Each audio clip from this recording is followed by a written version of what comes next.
Eh, coba kamu bayangkan sebentar ya. Kamu lagi duduk santai nih. Menjaga warung jualanmu sendiri di sore hari, kan? Persis. Matahari udah mulai turun, udara sore yang hangat mulai terasa, terus kamu lagi melayani pelanggan kayak biasa aja. Semuanya terasa sangat rutin, sangat aman. Rutinitas yang sangat normal. Benar. Tapi tiba-tiba, ada seseorang datang ke warungmu dan menanyakan sesuatu yang sangat sederhana. Sesuatu yang mungkin ditanyakan puluhan kali dalam sehari sama orang lain. Dia cuma nanya, ada bensin? Pertanyaan yang sangat sepele. Sangat sepele.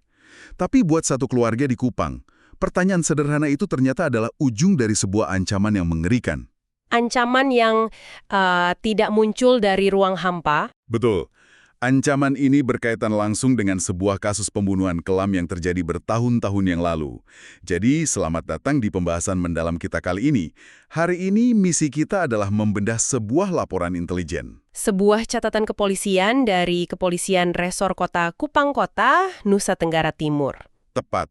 Kita akan melihat bagaimana keberanian memberikan kesaksian di pengadilan itu bisa dengan sekejap mengubah kehidupan sehari-hari warga biasa menjadi penuh dengan ketegangan. Terus terang ya, waktu pertama kali menelaah dokumen kepolisian ini, ada perasaan merinding yang muncul. Ini bukan laporan tentang tindak kriminalitas biasa, kayak pencurian atau perkelahian jalanan gitu. Sama sekali bukan. Dokumen ini justru memperlihatkan sebuah realita yang jarang banget kita bicarakan, yaitu tentang apa yang terjadi setelah sebuah kejahatan besar itu selesai disidangkan. Betul. Karena kita kan sering berasumsi kalau polisi udah menangkap pelaku dan hakim mengetuk palu, ya udah, ceritanya tamat. Padahal bagi para saksi, bagi warga sipil yang berani mempertaruhkan keselamatan mereka untuk bicara jujur di pengadilan, ceritanya tuh kadang baru aja dimulai. Baru dimulai ya? Catatan ini merekam dengan sangat rinci bagaimana beban keadilan itu justru seringkali dipikul oleh rakyat kecil, persis setelah semua sorotan kamera dan perhatian publik menghilang. Oke, mari kita bongkar ini dari awal biar kamu yang sedang mendengarkan bisa membayangkan situasinya. Kita harus masuk ke latar waktu dan tempatnya terlebih dahulu. Laporan ini kan didasarkan pada sebuah pengumpulan bahan keterangan. Ya, dilakukan pada hari Rabu, tanggal 11 Februari 2026.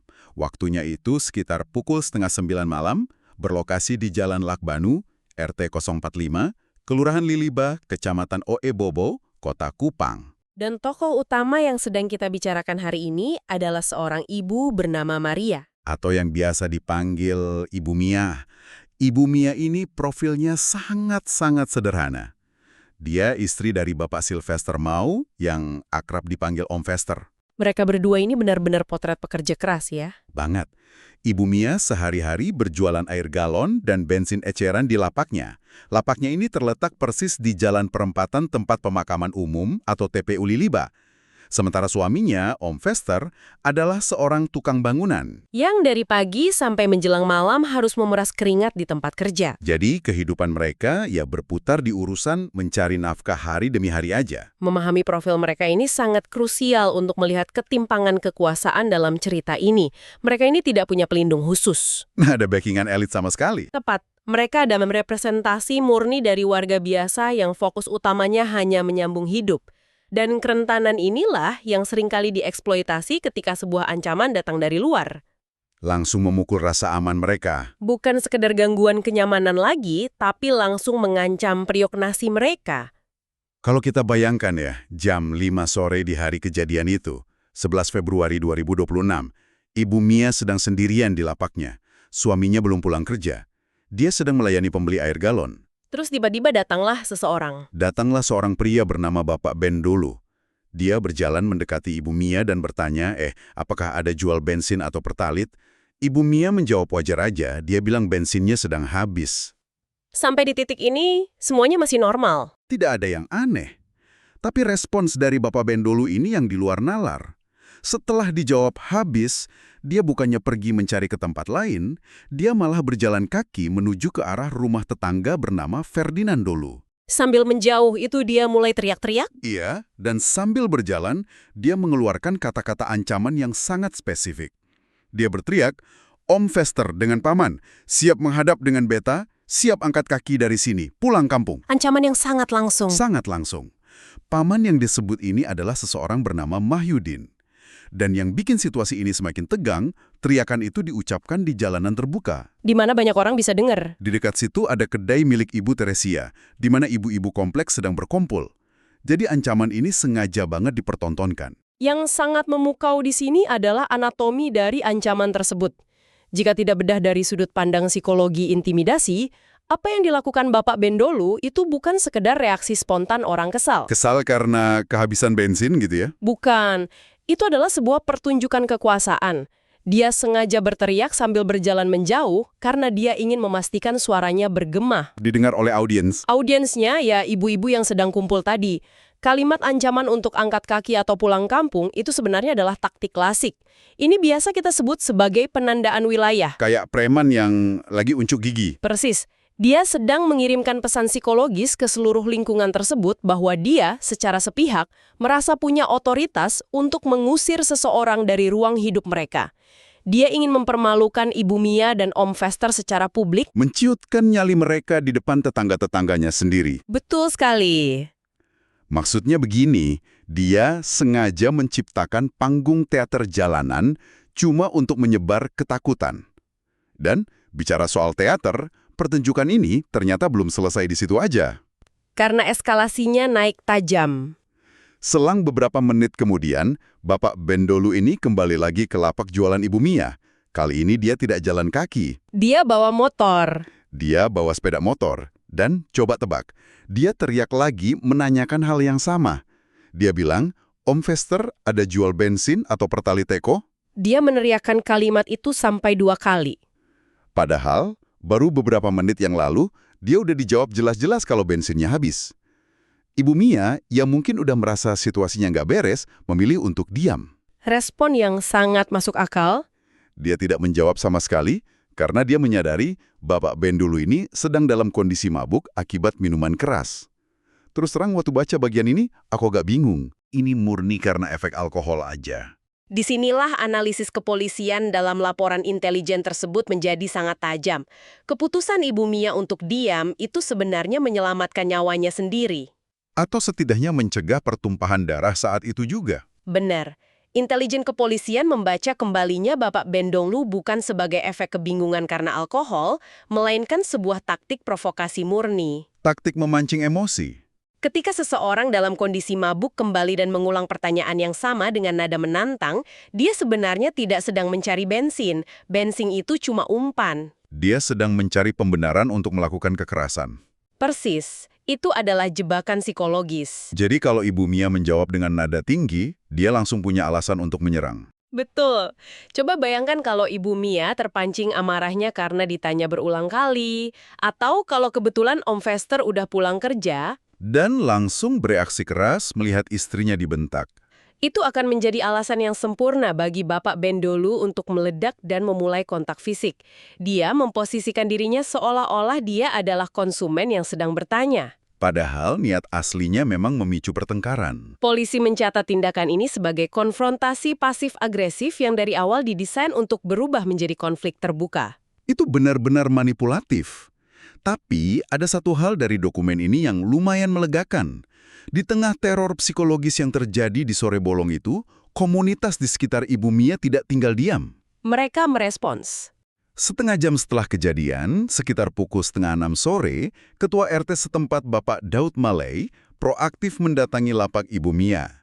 Pak RT ini rupanya mendengar kasak-kusuk dari ibu-ibu yang tadi kumpul di kedai Ibu Teresia. Ada nama saksi matanya juga di laporan itu? Ya, dicatat nama saksi matanya seperti Olimpia Taus dan Rizka Banunak. Pak RT langsung turun tangan mengecek warganya. Ibu Mia akhirnya berani menceritakan rentetan ancaman tadi. Dia mengeluh betapa tidak nyamannya situasi ini. Apalagi dia merasa cuma warga kecil yang lagi cari makan. Kecepatan respon dari Ketua RT ini menunjukkan bahwa sistem pertahanan sosial di lingkungan tersebut masih berfungsi dengan sangat baik. Ibu-ibu yang dengar ancaman tadi tidak sekedar menjadikan kejadian itu bahan gosip ya. Tidak. Informasi tersebut mengalir dengan cepat ke figur yang memiliki otoritas di tingkat lokal.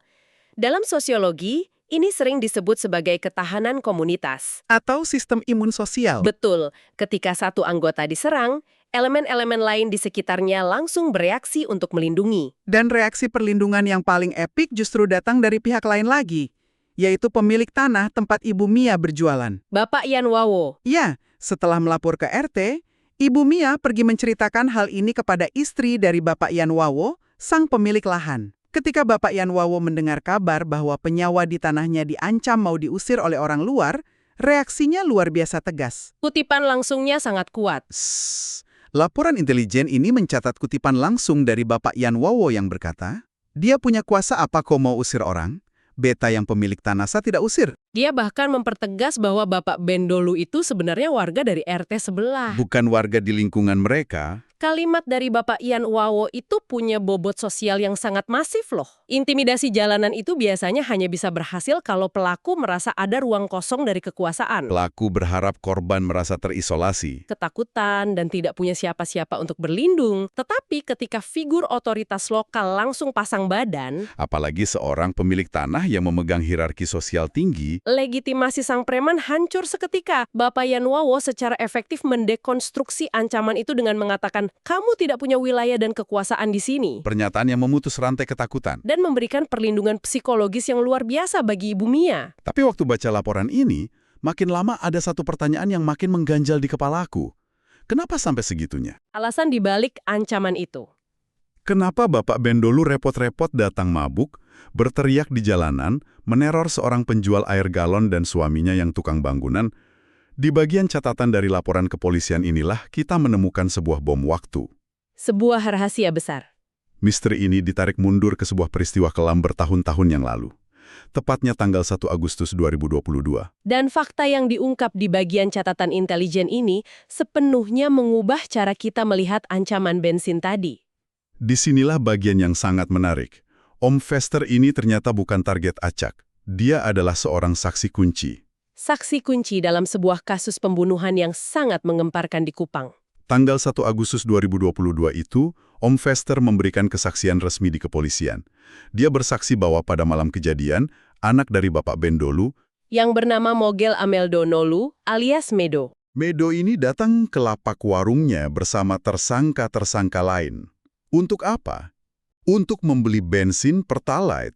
Dan realita mengerikannya ada di situ. Bensin yang dibeli dari warung Om Vester dan Ibu Mia, itulah yang digunakan oleh Medo dan teman-temannya untuk membakar seorang korban.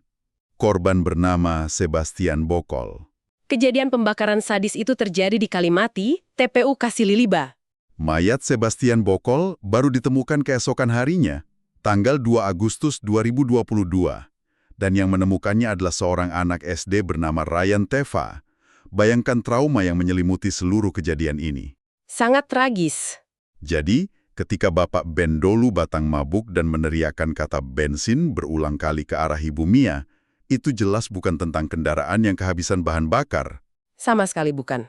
Kata bensin itu adalah sebuah pengingat, sebuah pesan berdarah yang sengaja diungkit kembali. Jika kita hubungkan ini dengan gambaran besarnya, apa yang dilakukan Bapak Bendolu adalah perwujudan nyata dari kondisi psikologis yang sering dialami oleh keluarga pelaku kejahatan berat. Kondisi penolakan ya? Seringkali, sangat sulit bagi seorang ayah atau ibu untuk menerima kenyataan bahwa darah daging mereka sendiri mampu melakukan tindakan sekeji membakar manusia lain. Penolakan ini menciptakan konflik batin yang luar biasa hebat. Nah, untuk menghindari rasa sakit dari kenyataan tersebut, mereka mencari kambing hitam. Ibaratnya begini, jauh lebih mudah bagi seorang ayah untuk menghancurkan cermin yang memantulkan bayangan buruk. Daripada harus mengakui bahwa anaknya lah sang monster di dalam pantulan tersebut. Tepat sekali. Jadi bagi Bapak Bendolu, Om Vester ini adalah cermin itu. Dia tidak melihat Om Vester sebagai warga baik yang membantu polisi mengungkap kebenaran. Tapi justru melihatnya sebagai orang yang menghancurkan hidup keluarganya. Wah, Dalam pikiran sang ayah, kesaksian Om Vester lah yang membuat anaknya masuk penjara, bukan tindakan pembunuhan itu sendiri. energi negatif dan rasa tidak terima atas proses hukum dialihkan menjadi dendam personal kepada sang saksi mata. Kepolisian, melalui catatan intelijen ini menangkap sinyal bahaya tersebut dengan sangat jelas. Mereka mencatat bahwa pihak keluarga tersangka memang sejak awal menunjukkan penolakan keras. Penolakan terhadap penetapan status tersangka anak mereka. Dendam ini dipupuk bertahun-tahun sampai akhirnya meledak dalam bentuk intimidasi teritorial sore itu. Dan polisi sepertinya sangat waspada dengan potensi ledakan ini. Di poin ketiga dari analisis intelijen mereka, polisi menuliskan sebuah peringatan yang bikin dada berdegup kencang. Mereka memprofilkan Om Vester. Mereka mencatat, berdasarkan informasi langsung dari Ibu Mia, bahwa Om Vester ini punya karakter yang nekat atau temperamental jika dia kebetulan sedang mengonsumsi alkohol. Ini yang membuat situasinya makin rentan. Coba kita rangkai skenario terburuknya buat kamu yang lagi dengerin. Kamu punya seorang ayah pelaku pembunuhan yang menyimpan dendam kesumat, datang dalam kondisi mabuk untuk mencari gara-gara. Dan di sisi lain, kamu punya saksi kunci. Seorang pekerja kasar yang juga bisa menjadi sangat nekat jika merasa wilayah dan keluarganya diancam, apalagi kalau sedang dalam pengaruh alkohol. Polisi melihat ini sebagai resep paling sempurna untuk sebuah tragedi. Tragedi mematikan yang baru. Kalau ancaman ini terulang dan mereka berdua berhadapan langsung, ini tidak akan berhenti di adu mulut. Pertumpahan darah antara keluarga tersangka dan saksi mata sangat mungkin pecah hari itu juga. Analisis resiko semacam inilah yang memperlihatkan kejelian aparat kepolisian di lapangan. Mereka tidak bekerja secara pasif. Menunggu adanya laporan pemukulan dulu baru gerak gitu? Tidak.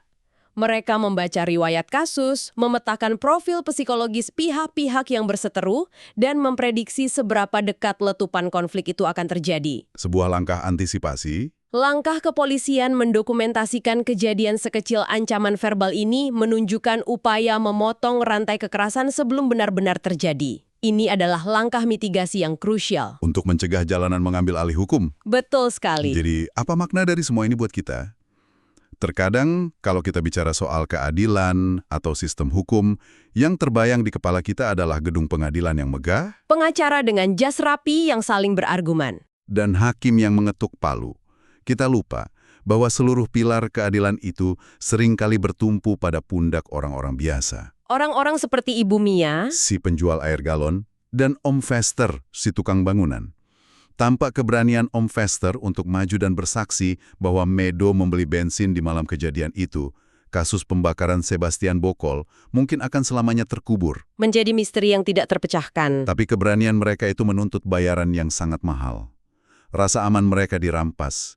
Rutinitas mereka untuk sekedar mencari makan sehari-hari diganggu oleh bayang-bayang teror. Dan dokumen ini menjadi bukti bahwa tanggung jawab negara tidak berhenti setelah vonis dijatuhkan.